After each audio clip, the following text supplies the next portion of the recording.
안녕하세요. 반갑습니다. 오늘 볼 얘기는 배달 음식 먹지 마세요에 대해서 얘기를 좀 해볼까 합니다. 그리고 두 번째로 청소사업 근황에 대해서 얘기를 좀 해볼 거고, 평점 5점도 못 믿고, 동네 1위도 못 믿음, 리뷰 1위도 믿지 못함. 바로 본론으로 들어가서 동네 1위 평점 5점 못 믿는다. 여러분들 배달의 민족 많이 쓰시죠? 저도 최근에 많이 썼거든요. 배달 어플. 휴가 때 제가 좀 휴가였거든요. 뭐 제 맘대로 휴가를 냈습니다. 개인 사업자니까요. 그래서 쉬면서 배달 음식도 많이 시켜 먹고 했는데 밖에서도 많이 사 먹고, 배달 시킬 때 뭘 보고 시킵니까? 음식 가격이나 배달료, 리뷰는 뭘 주는지 그런 것도 보고, 그리고 주문자 수가 많은지 평점도 보고 그러고 시키지 않습니까? 리뷰가 몇천 개든 평점이 5점이든 이미지가 아주 좋든 다 믿을 수 없다. 오늘 그 얘기를 좀 해볼 거고요. 저 같은 경우는 음식을 테이크아웃을 자주 해 먹습니다. 이게 직장을 그만두고 사업을 하면서 돈을 아낄 때 들려진 버릇이거든요.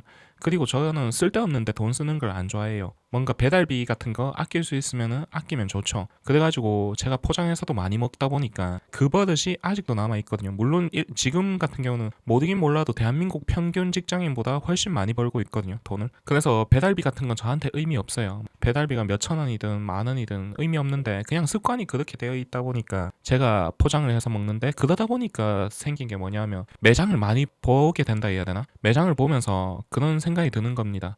이게 요새 배달 음식점 중에 간판도 없는 음식점이 수두룩한 거 아시죠, 여러분들? 간판은 없는데 동네 1위고 평점 5점이고 이런 업체도 많습니다. 그중에 제가 인상 깊었던 업체를 몇 가지 알려드릴까 하는데, 자, 제가 저번 백종원 씨 영상이었나? 어디 영상에서도 한번 얘기했었는데, 문신충뚱녀였어요. 제가 뚱뚱한 걸 비판하는 건 아닌데 좀 더러웠어요. 가게 전반적으로 더러웠고, 콧구멍에도 뭘 꽂아 놓고, 이것도 뭐 그 사람 개성이죠. 그 사람을 이런 걸로 비판할 생각은 없습니다. 없고, 그냥 제 마음대로 한번 좀 욕 좀 해봤고 그 다음에 개를 안고 일하고 있었어요. 가게에 개가 돌아다니면 그 자체만으로도 안 되지 않나요? 잘. 어쨌든 주방에 개가 왔다 갔다 하고 개를 손으로 한 번씩 쓰다듬으면서 일을 했었어요. 근데 여기가 참고로 수제 햄버거 집이었거든요.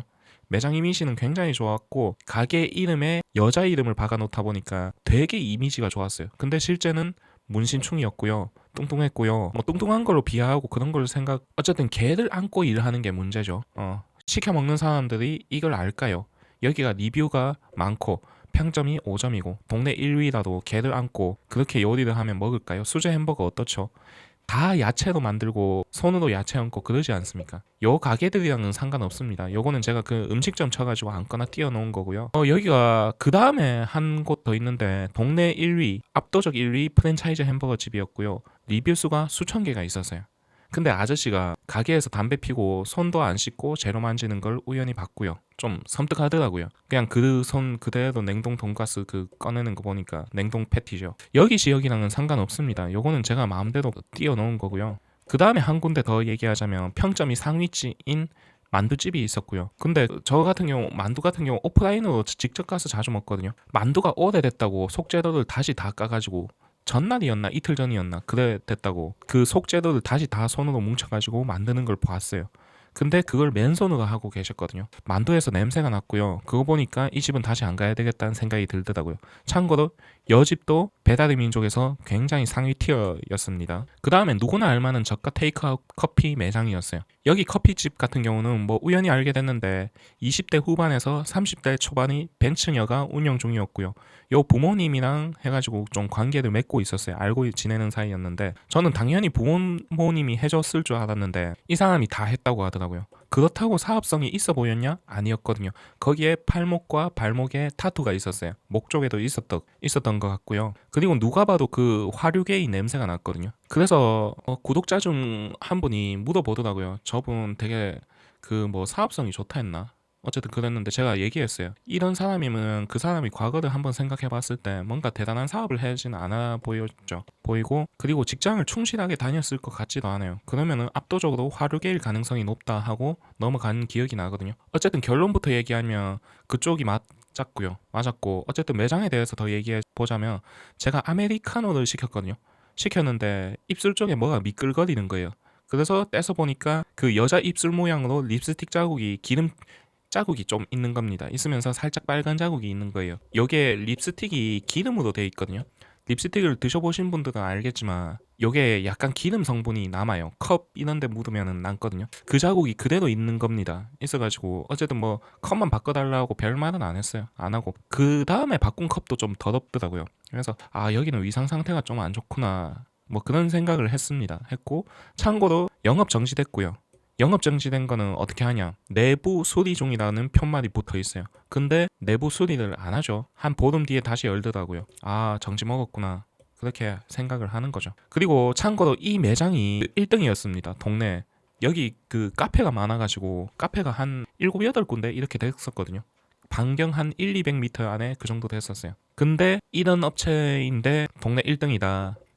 그 아메리카노 이런 거 만드는 거 보면은 좀 더더요. 맨손으로 그 얼음을 풀고 그대로 넣어두고 손잡이랑 같이 얼음통 청소도 안 하는 것 같고 뭐 다시 영업하더라고요. 그리고 매장 매매 내놓았다고 하고 그 다음에 요거는 제가 따로 얘기는 안 하고 나중에 따로 통해서 들은 건데 스웨디시 마사지 열러 간다고 하더라고요. 제 예상이 맞았죠. 스웨디시 마사지 샵은 좀 불건전한 마사지 샵으로 유명하지 않습니까? 어쨌든 그런 기억이 나고 지금도 하고 있습니다. 계속 하고 있고요. 어쨌든 이게 이 사람을 까는 거 아닙니다. 저는 화류계에 있든 없든 그게 중요한 게 아니고 뭐 개인으로서는 중요하겠죠. 그런 걸 까는 건 아니고 여기서 영상에서 얘기하고 싶은 건 그거예요.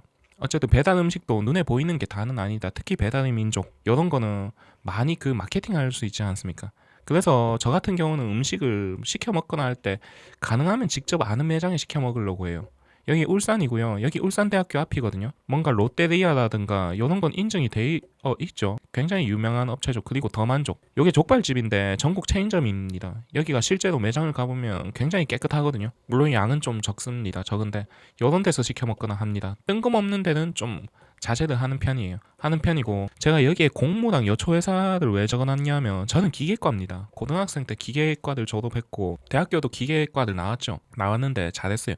그러다 보니까 아무래도 남초회사에서 일을 많이 할 줄 알았는데 좀 이게 운이 나빴는지 좋았는지 모르겠는데 여초회사를 많이 겪어봤어요. 건설사 공무도 해봤었거든요. 요것도 제가 웬만한 아파트 한 몇백 세대는 칠 수 있을 겁니다. 있는데 이게 거의 사무직이 많지 않습니까? 현장 사무직. 그 격리랑 같이 컨테이너에 넣어버리더라고요. 아, 이때 제가 많은 걸 느꼈습니다. 참 현타가 많이 오더라고요. 일단은 결론부터 얘기하면 요 썰 잠깐만 풀고 넘어갈게요. 격리랑 일할 때 일은 제가 다 했어요. 웬만한 거 제가 다 했어요. 여기는 계속 검색만 하는 거죠. 뭐 여행 어디 가지 뭐 그런 검색. 그때 현타도 많이 오고 분명히 연차를 쓰는데 나는 가끔 쓰는 것 같은데 너무 자주 쓰는 겁니다.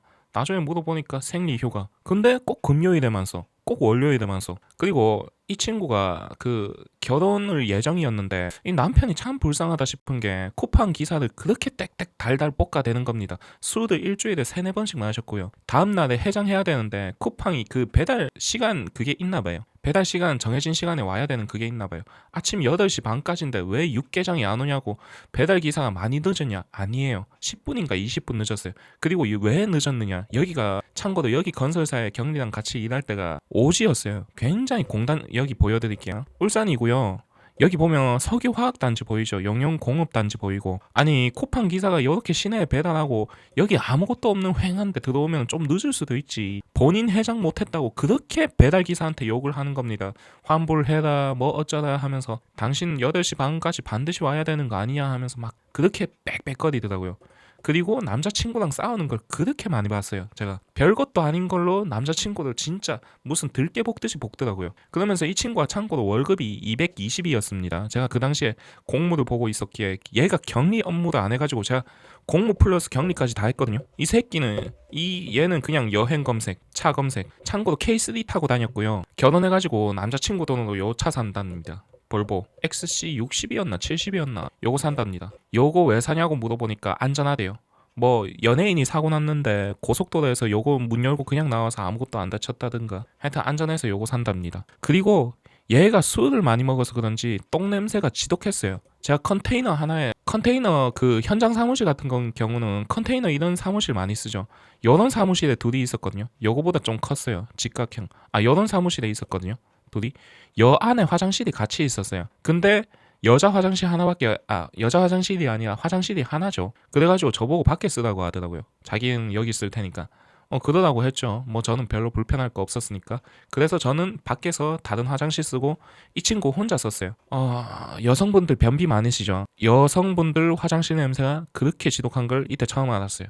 저는 청소하면서도 많은 걸 깨닫고 있는 중인데 일단은 음식을 많이 안 먹죠. 그러면은 내부 순환이 많이 안 된다는 거지 않습니까?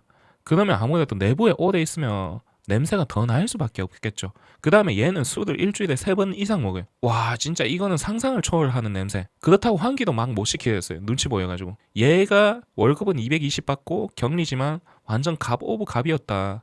어쨌든 그런 경험 했던 기억이 안 좋은 기억이에요. 안 좋은 기억이고. 그 다음에 또 여초 회사를 갔어요. 뭐냐, 학원이 있었거든요, 제가. 어쨌든 뭐 기회 되면 한 번씩 썰을 풀어 보겠습니다. 썰을 풀어 보겠는데 기계를 가르쳤습니다. 기계를 가르쳤는데 여기에 대한 기억도 별로 좋지는 않았어요. 뭔가 빚이 있다거나. 그래서 제가 이 얘기를 왜 했냐면 그 사람을 판단을 할 때는 저는 그 사람이 과거의 행적을 봅니다. 이 사람이 돈이 없다. 이 사람이 또는 돈이 많다. 그러면 그 사람의 과거 행동 패턴을 보는 거거든요. 마찬가지 20대 후반, 30대 초반 벤츠녀가 딱 봐도 우리 사업하는 사람들은 대충 얘기해보면 알지 않습니까? 딱 보이는 거죠. 느껴지는 거죠. 여러분들도 보면 느껴질 겁니다.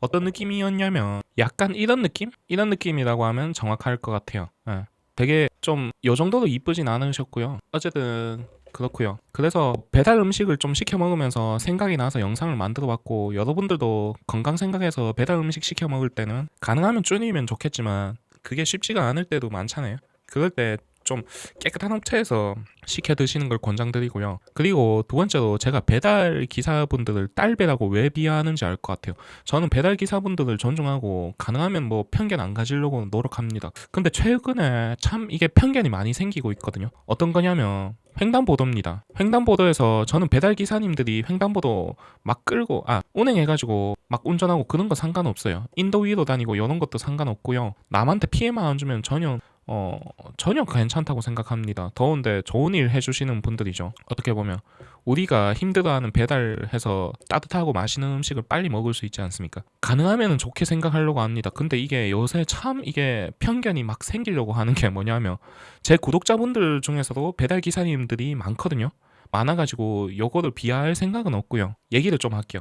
얼마 전에 배달을 시켜 먹었는데 라이더 및 가게 요청 사항에 완료 후 문자 하나 전화를 달라고 요청을 했어요. 결론부터 얘기하면 깡무시당하고 싹 다 무시당하고 저는 음식이 온 줄 몰랐죠. 음식이 시멘 바닥에 있었어요. 복도 바닥에 있었는데 저녁 9시 이점이었거든요. 한 10분 정도밖에 안 있었던 것 같은데 음식이 다 식었더라고요. 면적이 그게 스파게티였나 그랬거든요. 스파게티였는데 그래서 제가 평점은 5점 드리고 배달기사 평점도 있지 않습니까? 싫어요를 눌렀어요. 그 이후에 이상한 일들이 생기기 시작하는 거예요. 배달의 민족에 이렇게 배달이 총 3종류가 있어요.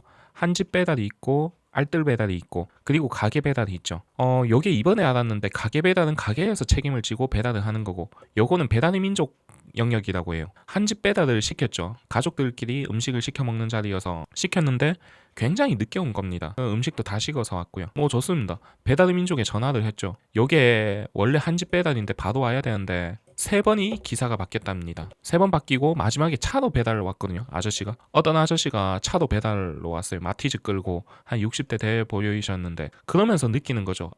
이게 기사들끼리 공유를 해서 여기에 뭐 그런 걸 하는구나 하고 느꼈어요. 그때 이후로 어쨌든 뭐 그런 일이 있으면서 자꾸 편견이 생깁니다. 이게 제가 잘못한 게 아니잖아요. 문자를 달라고 요청을 했잖아요. 어쨌든 음식이 왔으면 어플로라도 배송 완료라도 눌러주든가. 저는 음식이 오는 줄 모르잖아요. 밖에 나가서 기다릴 수도 없는 거고. 본인이 안 한 거에 대해서 제가 싫어요 눌렀다고 이런 행동을 하는 겁니다. 아마 동네에 그 공유를 했겠죠. 기사들 그 사무실이 있지 않습니까? 뭐 상관없습니다. 상관없고 어쨌든 청소를 하다 보면 딸배 기사들 너무 화가 날 때 많아요. 배달 기사님들이 대부분 좋으시겠죠. 좋은데 안 좋은 분들을 만나면 제가 청소를 다니는 지역이 골목길이 많거든요. 이런 식으로 골목이 좁습니다. 여기서 보면 우회전 하려고 보면은 꼭 이런 데 서 있다든가 그러면 차가 확 가서 꺾어야 되겠죠. 아니면 뒤에 바싹 운전 중인데 바싹 붙는다든가 운전을 이상하게 하고 사고를 막 유발하는 행동을 할 때가 많아요. 본인 급하고 돈 버는 거는 알겠지만 참 그럴 때가 많다. 그래서 요새 운전하면서 참 편견이 막 생기려고 합니다. 하고 그리고 피자집에서 국밥을 파는 경우도 있어요. 자주 이용하는 피자집이 있는데 이상한 국밥집이 생기는 겁니다. 생겨가지고 보니까 여기는 국밥을 파네. 아무래도 피자랑 국밥이랑 같이 하면은 좀 위생 상태에 문제가 있을 수도 있겠죠. 있고 요 얘기를 하려는 건 아니고 어쨌든 간판 없는 집이 너무 많다. 제가 막 담배 피고 그런 걸 되게 많이 봤거든요. 음식 하면서. 그래서 여러분들 같은 경우도 꼭 인증된 데서 시켜 드시면 좋을 것 같다. 막 주방이 오픈돼 있고 아줌마들만 막 주방에 일을 하고 있는 매장 있잖아요. 뭔가 프랜차이즈 그런 데는 되게 깨끗한 것 같더라고요. 어쨌든 이렇게 배달 음식에 대해서 찍어봤고, 두 번째로 청소 근황 썰에 대해서 좀 얘기를 할 건데, 계단 청소 그대로 하고 있고요. 뭐 요새 교육 왜 안 하냐 물어보는 분들 많은데 바쁘기도 하고 덥기도 해요. 덥기도 해서 그 교육 같은 경우는 10월 정도? 10월이나 빠르면 9월 정도? 이벤트성으로 한 번씩 할 예정이고요. 앞으로 고정 스케줄은 좀 어려울 것 같고 한 번씩 열릴 때 제가 공지를 하겠습니다. 하겠고, 그 전에 개인적으로는 청소 책도 좋으니까 읽어보는 것도 추천드려요. 더우니까 지금 한두 달 정도 기다려야 되잖아요. 기다려야 되니까 뭐 청소 쪽 관심이 있으신 분들은 제가 설명란에 링크 달아놓을 테니까 보시고 구매해서 읽으시는 거 추천드려요. 덥잖아요. 더우면은 최고의 피서지가 어딥니까? 에어컨 켜놓은 집이죠. 거기서 즐기시고요. 어쨌든 계단 청소의 최악체는 여름인 것 같아요. 7, 8월이 제일 힘들어요. 다른 계절은 좋거든요. 뭐 일하는 건지 안 하는 건지 모를 정도로 쉽고 편한데 7, 8월은 가만히 서 있어도 덥잖아요, 밖에. 근데 건물 안에 있으면 더 더워요. 건물 안에 1, 2층은 시원한데 4층은 덥거든요. 그래서 개인적으로는 조금 지연되는 부분이 있어서 죄송하고, 청소책 업데이트를 저번 달에 해서 올리려고 했는데 이게 뭐가 많다 보니까 좀 계속 밀리고 있는데 아마 8월 9월쯤에는 해서 올리지 않을까 싶어요. 청소 근황은 이런 식으로 하고 있고요. 추가적으로 내년쯤에 해가지고 세탁기 청소도 한번 해볼까 생각 중입니다. 계속 한 1년 전에 해볼까 했는데 미뤄지고 있죠. 미뤄지고 있고, 어쨌든 청소업자분들도 지금 날씨가 많이 덥습니다. 건강 유의하면서 잘 청소하시고요. 이상 시청해주셔서 감사합니다.